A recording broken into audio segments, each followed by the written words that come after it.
El racismo es un fenómeno que nos involucra a todas y todos, ya que los prejuicios y comportamientos permanecen en nuestras sociedades y en nuestro horizonte cultural, al igual que en prácticas y comportamientos de carácter sistémico y estructural, naturalizadas muchas veces y que pueden resultar invisibles. Red Innovación, Transparencia Electoral Brasil y Educafro presentan Webinar Luchando contra el Racismo, Activismo, Etnoeducación y Política. Hoy tendremos 3 paneles y una exposición central en la que con certeza podremos entender mejor de qué estamos hablando cuando hablamos de racismo. ¿En qué consiste? ¿Cuáles son sus expresiones? ¿Cómo funciona la interseccionalidad? ¿Cuáles son las barreras que dificultan o impiden la representación política efectiva de los pueblos afrodescendientes? ¿Cómo darnos cuenta de que el racismo no solo es un hecho individual, sino que en la mayoría de los casos es estructural? Y desde luego, ¿cuál es el rol que juega la educación en la ecuación que nos permita superar esta situación? Este es el primer conversatorio virtual, reflexiones sobre el racismo y discriminación, miradas desde América Latina, y tenemos como objetivo central en esta conversación de esta tarde conocer el estado de las situaciones de personas negras y afrodescendientes en América Latina e intercambiar experiencias sobre el combate de la discriminación racial, de las acciones afirmativas, entre otros temas que nos atañen, y de la misma manera buscar conocer la situación de la participación política de las personas afrodescendientes en la región. En Uruguay había líderes afrodescendientes que veían el racismo como una cuestión casi secundaria, que lo veían como el resto de la sociedad, que era un problema producto de la pobreza, que era un problema en el cual con el esfuerzo de cada una y cada uno podíamos llegar igual que el resto de la sociedad. Cosa que los hechos no lo demostraban, todo lo contrario, pero que de todos modos esa era más o menos la lectura que teníamos en nuestro país. Cuando hablamos de inclusión, tenemos que comenzar a ver la inclusión desde el punto de vista que tiene que ser el resultado de nuestras exigencias, de nuestra batalla, de nuestra lucha. No abrir las puertas para que nos incluyan. El concepto no debe ser que nos incluyan. El concepto no debe ser que nos permitan. El concepto es que desde el día en que nacemos, aunque no lo reconozcan, tenemos exactamente los mismos derechos que el resto. Y esos derechos están vulnerados en todas las necesidades básicas y satisfechas que los colectivos de toda América tenemos. De hecho, la realidad hoy en Brasil, negros, esa clasificación de negros comprende negros y pardos. Nosotros somos casi 56% de la población, y población de Brasil ya pasa de 200 millones, entonces somos un número enorme con una representación política de grosso modo que no pasa de 3% en los cargos de poder. Entonces estamos muy por debajo de lo que deberíamos estar dentro de la representación de los espacios de poder, que se compara a las comunidades palenqueras en Colombia, que fue citado aquí anteriormente.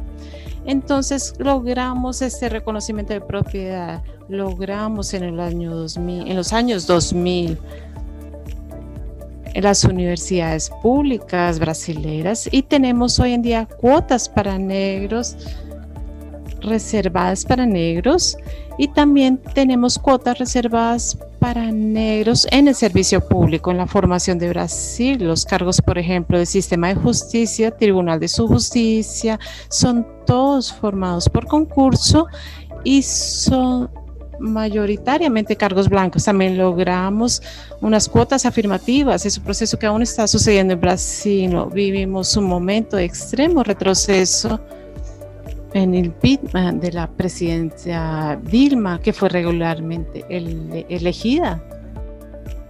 El Lord, que siempre hablaba sobre que no basta con ser, con no ser racista, sino hay que ser antirracista.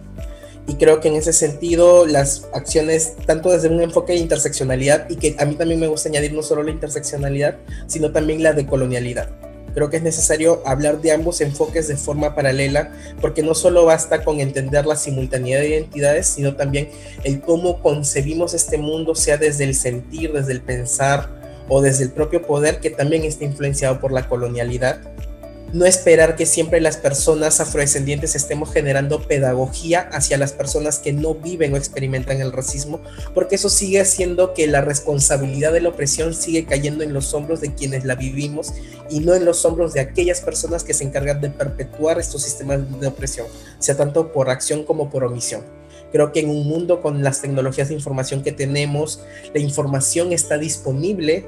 Respecto al antirracismo, existimos múltiples activistas que constantemente estamos generando una pedagogía antirracista desde la educación comunitaria y que por lo tanto creo que es una obligación moral, por así decirlo, el que aquellas personas que se ven beneficiadas del racismo de forma directa o indirecta interioricen esta información y busquen que termine siendo parte de los propios procesos de deconstrucción. En este mismo sentido de la interculturalidad, allí se abre un camino para replantear el tema, para tomarlo y ponerlo en escena. Entonces, allí en la interculturalidad, entonces tenemos ese camino donde todas las alteridades caben. Entonces, vayamos echando manos de allí. Entonces, es necesario trabajar en el sentido de la humanidad plena. Solo existe una raza y es la raza humana. De mujeres afrodescendientes vienen liderando y de las jóvenes. Yo me alegro mucho verlas con su pelo natural, alborotado, sus trenzas, retomar el vestir, es decir, desde lo externo, desde lo estético, reivindicando allí y diciendo quiénes somos. Porque hay un reto muy importante y es trabajar en el autorreconocimiento.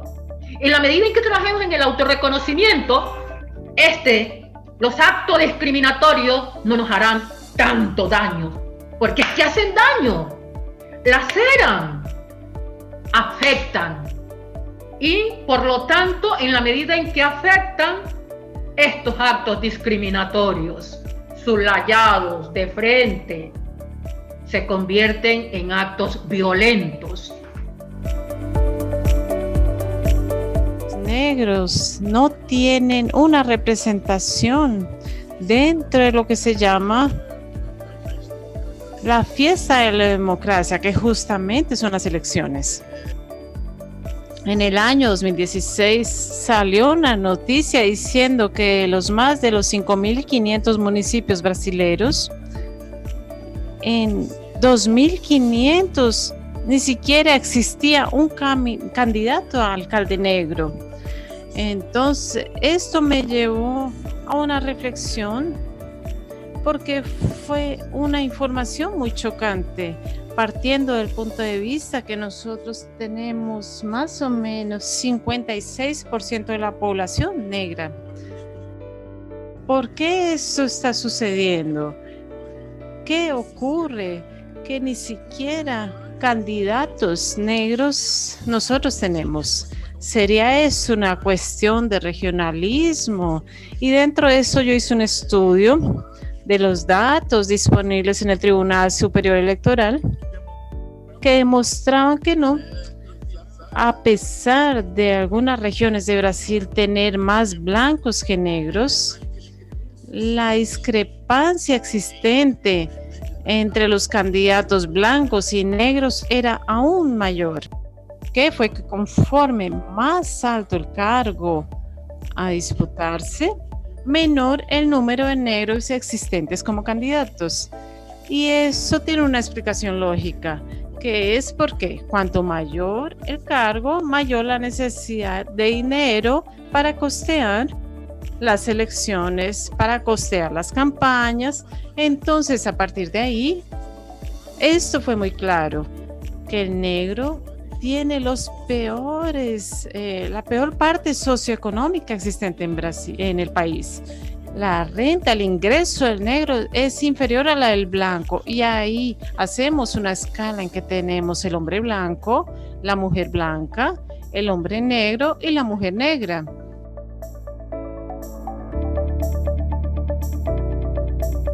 Muchos hechos sobre la violencia provocada por el racismo que puede reconocerse como algo colonial que está perdurando hasta hoy y afecta nuestras relaciones sociales, culturales, políticas en todo el mundo. La relación de trabajo, el acceso y la influencia en los espacios de poder, el capital financiero y la participación política, y así también en los derechos humanos que han sido frustrados en la sociedad que tiene el racismo estructurando sus relaciones, y esa desigualdad se traduce en datos, tristemente. Ecuatorianos en el primer poder político del Estado, no las encontramos, porque estamos invisibilizados. O sea, tuve que hacer una tarea a partir de este foro, hacer la tarea para mostrarles las cifras que nos indican cómo ha sido lento nuestra participación, nuestra presencia política. El primer Congreso del Ecuador se celebró en 1830, y el primer diputado afroecuatoriano, el primer diputado negro, llegó en 1978.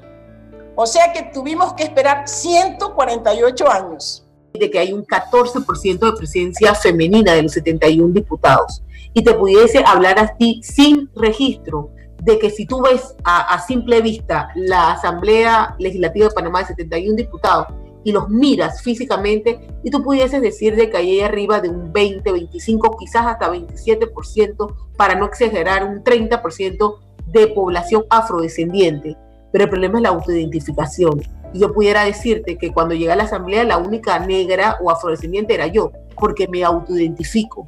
Y me autoidentifico además con la lucha afrodescendiente, porque pertenezco al movimiento afro, que no me lleva a la Asamblea Legislativa. Y Brasil completa este año 10 años la implementación de políticas de acciones afirmativas que habíamos vivido en algunos lugares, algunas unidades de la federación, políticas afirmativas en educación que tiene incluso acceso a la universidad. Pero fue necesario una ley nacional para que pudiéramos generalizar esas políticas que garanticen la presencia de los negros en las universidades. Ya traducimos como el racismo estructural, como el racismo en la estructura del Estado, algunos llaman incluso racismo de Estado, aquellas prácticas que están perpetuadas en la estructura de funcionamiento del Estado, que generan inequidad, que generan desigualdad, para que hombres y mujeres pertenecientes a la comunidad afro no tengamos igualdad de oportunidades. Creo que esto se traduce en un tema que es la igualdad de oportunidades que no tenemos, y creo que Colombia no es ajeno a lo que viene ocurriendo en el resto de países de Latinoamérica. La construcción de democracias más incluyentes requiere del esfuerzo de todos y todas en nuestro día a día. Red Innovación y sus aliados seguiremos trabajando en la construcción de democracias diversas y plurales en el continente.